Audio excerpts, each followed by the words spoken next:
आपने इस वीडियो को तो बड़ा गौर से देखे होंगे। आप लोगों को भी इस वीडियो को देख के इतनी गुस्सा आ रहा होगा कि अगर आपके सामने अगर ये बंदा होता तो मुझे लगता है कि आप लोग इस बंदे को थप्पड़ जरूर मारे होते हैं। लेकिन बेशर्मी वाली बात ये है कि इस बच्चे को ये बंदा इस तरह पीट रहा था, लेकिन वहाँ देखने वाले इतने बंदे, किसी में इतनी हिम्मत नहीं थी कि इस बंदे को रोका जाए।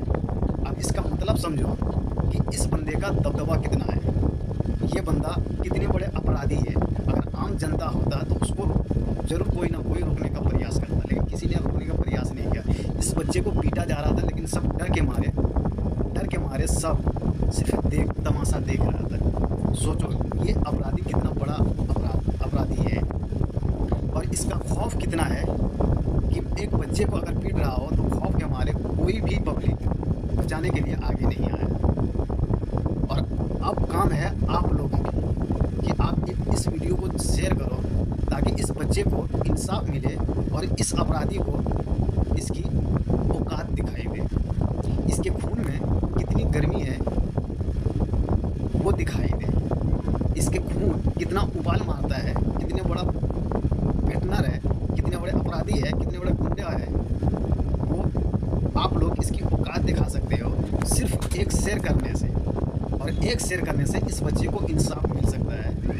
आज इस बच्चे के साथ हुआ है, कल किसी और के साथ होगा, परसों किसी और के साथ होगा। आज ये व्यक्ति ऐसा कर रहा है, कल कोई और करेगा, परसों कोई और करेगा।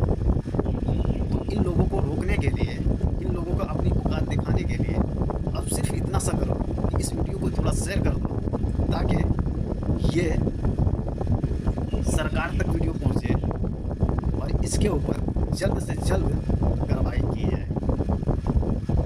ये मत सोचना कि ये किसी और का बच्चा है, पीट रहा है तो पीटने दो, मार खाया है तो कोई बात नहीं, लेकिन ये सोच के शेयर करो कि आज उसका बच्चा है तो कल किसी और का हो सकता है, कल किसी और का हो सकता है तो परसों मेरा भी हो सकता है। जैसे जब बीजेपी सरकार बनी थी तो स्टार्ट मुसलमानों के घरों से किया गया, मदरसों से किया गया, मस्जिदों से किया गया। और आज के डेट अगर उस टाइम अगर रोका होता, अगर उस टाइम अगर आवाज़ सब मिलकर उठाया होता तो आज वो चुकी भी बचा होता, वो कॉलोनी भी बचा होता, वो दुकानें भी बचा होता, वो मकाने भी बचा होता। लेकिन उस वक्त तो यही लोग नारा लगा रहा था, बुलडोजर बाबा जिंदाबाद, योगी मोदी जिंदाबाद, हम तुम्हारे साथ हैं, हम तुम्हारे साथ हैं। उस वक्त नारा लगा रहा था।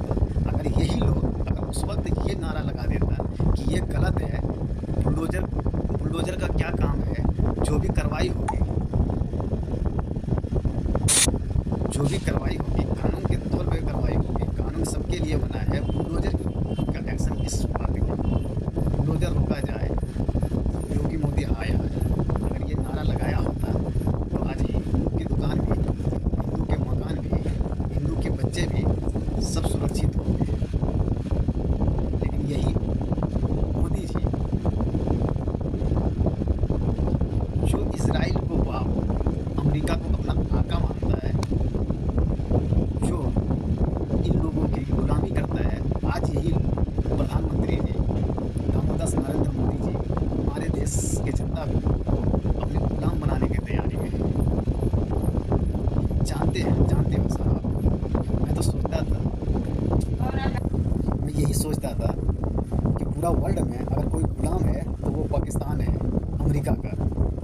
लेकिन ये मैं गलत सोचता था। अब देखने के लिए भी मिल रहा है और सुनने के लिए भी मिल रहा है। अगर कोई देश अगर गुलामी अगर कर रहा है तो हमारे देश के प्रधानमंत्री जी कर रहे हैं। कभी इसराइल को अपने बाप बता के, भारत को माँ बता के, कभी अमेरिका की हुकूमत सुन के यहाँ से ये करना है तो यही करना है, नहीं करना है तो नहीं करना है। कभी चीन अगर हमारे ज़मीन कब्जा करे तो उस पर बंद करके हाँ जी करना है। इससे बड़े गुलामी और कोई नहीं कर सकता। सोचो 70 साल में कांग्रेस कभी प्रधानमंत्री रह चुके हैं। ऐसा नहीं कि बीजेपी के लोग पहली बार प्रधानमंत्री बनाए, इससे पहले भी बीजेपी का सदस्य प्रधानमंत्री जी रह चुके हैं। लेकिन इस तरह से गुलामी बीजेपी का पहले के प्रधानमंत्री भी नहीं किए थे, पहले के नेता भी ऐसे गुलामी नहीं किया था जैसे आज के डेट में हमारे देश के प्रधानमंत्री जी गुलामी किसी और देश की कर रहा है। सोचो, एक लफ्ज़ बोलने के लिए 1000 करोड़ का रिश्वत दिया जाता है कि तुम्हें सिर्फ इतना सा बोलना है कि बंगाल में बाबरी मस्जिद बनाएगी। सिर्फ इतना सा बोलने के लिए 1000 करोड़ का रिश्वत दिया जाता है। तो सोचो, इलेक्शन कमिश्नर जो पूरे भारत में इतनी ईमानदारी से काम कर रहा है, इसका कीमत क्या लगाया। सोचो, हमारे देश के अंदर पूर्व प्रधानमंत्री जी दामोदर नरेंद्र मोदी जी, अमित शाह जी, ऐसे ऐसे दिमाग लगाया जाता है कि वोट कैसे चुराया जाए, दूसरों को वोट कैसे हटाया जाए, उसका पर्ची कैसे फेंका जाए, दिन को ही कैसे वोट लूट के भागा जाए। हर तरह से दिमाग लगाता है, देश को अपना गुलाम बनाना चाहता है। मगर इसी का उल्टा अब देख लो, किसी और देश के लिए गुलामी करने के लिए तैयार है, हाजी करने के लिए तैयार है। अगर ट्रंप कह दे कि ये तुम्हारे आका है तो कहेगा आका है। अगर ट्रंप कह दे यहाँ तुम्हें बैठना है तो वहाँ बैठना है। मतलब ये दूसरे का हुकूमत करे और भारत के पब्लिक से अपनी हुकूमत करता है। क्या कहना चाहोगे इसके बारे में कमेंट बॉक्स में ज़रूर बताना और इतना लिख के जाना, जो लोग दूसरों को गुलामी करता हो, क्या भारत का जनता उसकी गुलामी करनी चाहिए? हाँ या ना? जय हिंद, जय भारत। और जाते जाते इतना बता दूँ, देश में गद्दार कल भी आया था, नाम ख़त्म हो गया, आज भी है, उसका भी नाम ख़त्म होगा, और कल भी अगर आएगा तो उसका भी नाम ख़त्म होगा। और कल भी हमारे भारत जिंदाबाद था, आज भी जिंदाबाद है, और कल भी हमारे भारत जिंदाबाद रहेगा।